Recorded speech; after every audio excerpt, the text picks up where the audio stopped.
আসসালামু আলাইকুম।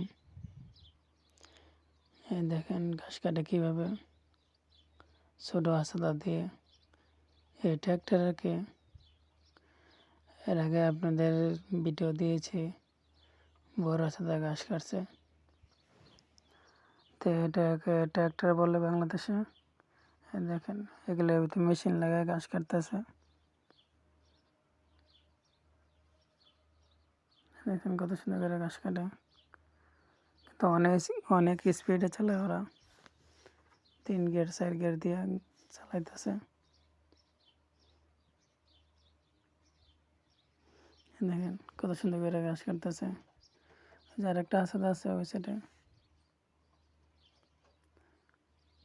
আমি গাড়িতে বসে রয়েছে, মনে হতেছে যে আমার ফালাই দেয় ওরা, এত স্পিডে গাড়ি চালাইতেছে।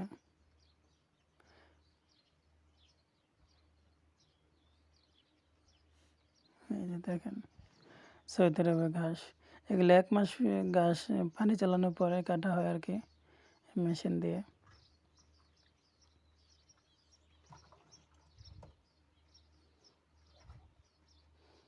এই যে কিন্তু বালু টুলু পড়লে, পাথর পড়লে একটু স্লো করে, যে এখন ইন্দুরে গাত আছে, বালু আছে এই জায়গায়, একটু স্লো করছে, নাহলে অনেক স্পিডে চালায়।